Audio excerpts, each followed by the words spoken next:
Alright, in this video I want to talk about the misdiagnosis of grief and other behaviors. This is my experience, and this is coming out of the book, 7 Core Issues of Adoption and Permanency. Highly recommend this book for all adoptees, all adoptive parents. It covers everything that I've actually experienced, except I'm an infant adoptee, fostered until 4, adopted at 4 by the same parents that raised me. But I just want to say I'm not a doctor. I'm not giving medical advice. This is my experience, and I'm reading from a book that these people have done studies. So it took me 30 plus years to discover I was grieving. So don't feel bad if you do not understand this directly or you don't believe it. My message is do the research for yourself, come to your own conclusions. I'm going to start at the top of page 112. Grief in both children and adults can easily manifest as difficult behaviors, in quotes. Many of the symptoms attached to grief may appear similar to other mental health diagnoses.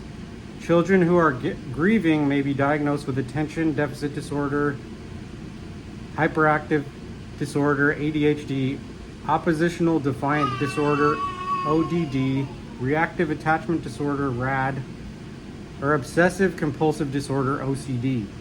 Children and adults can also be labeled with the following diagnosis: generalized anxiety disorder, bipolar disorder, major depressive disorder. These diagnoses may cause professionals and parents to miss the actual grief and loss issues. Misdiagnosing children may lead to medicating symptoms of grief and loss. As a result, the medications may interfere with normative and adaptive grief responses. This was my entire life. I was told that adoption had absolutely nothing to do with how I felt on the inside, why I was so sad, why I would always feel like breaking down when I was younger. Nobody looked like me, nobody talked like me. Race had nothing to do with it. Adoption had nothing to do with it. Being separated from my family had nothing to do with it. Not being able to see my family legally or know anything about them had nothing to do with my issues. I was behaving like an asshole, so I was the problem. My parents all got along with all of the therapists I went to, and they praised them for adopting. I had the problems. My family was a separate issue. My adopted family was a separate issue. I was diagnosed with depression and anxiety and had horrible issues, multiple suicide attempts. And personally, I believe that's why there is such a high suicide rate in adoption with adoptees, because misdiagnosis, bad behaviors, people misunderstanding adoption. And I challenge you to try it for yourself and to ask even adoptees or adopted families, or go online and see how many people in adoption praise the adopted parents and mention anything about grief or trauma. I know it's now becoming more socially acceptable and more of the norm to talk about, but it's still wildly misunderstood. So check it out for yourself. If you want to test it out, go on adoptee pages on Instagram or Facebook or YouTube and see the comments and how much grief is understood and how much you understand it yourself. Like I always say, do your own research, do your own conclusions, and come to the best answers that serve you the best and your healing and your journey in life. This is just what I've done my entire life. I've been searching for answers since I was like in my early teens, because I felt like killing myself at such a young age. And everybody told me that I was lucky and ungrateful. So it really messes with your head when things don't line up, and then you're lied to and made to feel like shit about grieving your biological family. Now, this is just my experience, and I try to help others that could be going through the same thing. It took me 30 years, and all the answers are in these books about adoption and grief. That's why I'm really big on talking about it, because it's so wildly misunderstood. and adoptive children are going to keep killing themselves. And I'm trying to be a little bit of help to other adoptees. Now, the symptoms of childhood grief.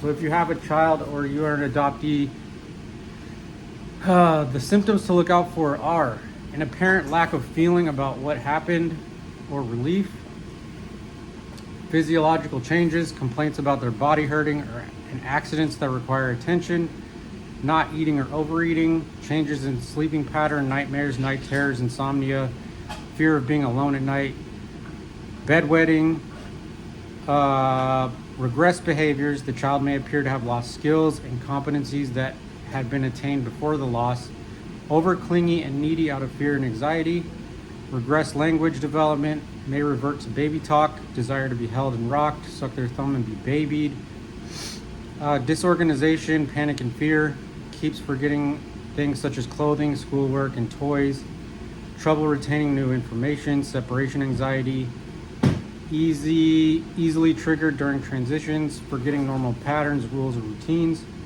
explosive emotions and acting out behavior, displacing strong emotions onto parents, peers, siblings, and other adults, increased sibling rivalry, appearing hyperactive, impulsive, reactive, irritable, destructive, or aggressive, appearing anxious and restless, appearing oppositional and defiant as they search for control. Adoptees have lost so much control over their situation and they're in crisis. Their bodies are distressed out, they're wired for survival mode, and the ability to control things. I mean, we're told who our parents are, even though we're separated from our biological parents. It's a way to gain control. The next one is guilt and self-blame based on egocentric and magical thinking. Increase in isolation, withdrawal, and avoidance, may appear listless and or lethargic. I've dealt with tons of fatigue in my entire life. I've had issues with being called lazy, but I thought I had chronic fatigue. Learning about adoption, I have just never had regular energy levels and never been in the greatest health. The next one is a change in functioning. Good students become poor students. Happy children become hostile. Active children become withdrawn. And I remember being in rehab one time for a suicide attempt, and it was one of those places where you're supposed to like be healed, I guess. And everybody was playing basketball and they're all happy on our breaks. And I was the only person out of like 100 kids sitting on the sidelines. And I was like, I thought these kids were depressed. I thought these kids were withdrawn and had anxiety. And I was like, what's wrong with me? I never knew what was wrong with me, why I was so isolated, why I felt different than literally everybody else, even in these mental health institutions. Ways children cope with grief. No reaction at all. No feelings are exhibited. Could be numbness and shock. Anger, agitation at others as they adjust to the loss and change. Denial and excessive reassurance to themselves that nothing has changed. Justifying the loss and using an intellectual approach to exhibit acceptance and understanding. Compliance with their caregivers with an assumption that if they do what adults expect them to do, they will not experience more loss. We do not want to bite the hand that feeds us. That's something I realized. I was very rebellious growing up, and my parents were not trauma informed at all. They wanted the baby experience. My dad wanted a son. They got me. I was dealing with all of these issues from family separation and grief and just a huge sense of sadness and loss that went completely just dismissed and denied. And I was told I was lucky. Like I always say, it's a real mind fudge. They will experience more loss, denying their true fears in order to minimize any demands that they might place on their new parents for fear of losing them as well. And then it goes on to talk about a bunch of more things about grief. Why didn't my birth mother keep me? This was something I asked my adoptive parents. I had a huge breakdown. That's a huge sign of grief. Why didn't my mom want me? Why wasn't I wanted?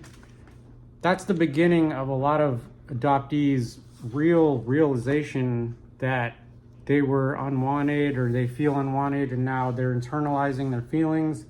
And after I asked that question, I just stopped talking about my adoption, because I'm like, this is my situation now. This is my life. I can't do anything about it. I was legally not able to meet my family, legally not able to physically see them or see any pictures or anything. And I really do think that this needs to be talked about. A lot of people want to call it negative.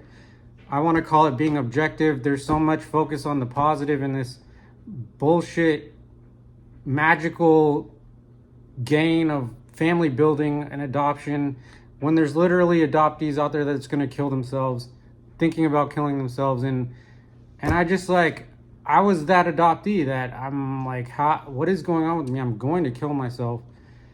And if I didn't have these answers, I would have never known that this is the cause of everything.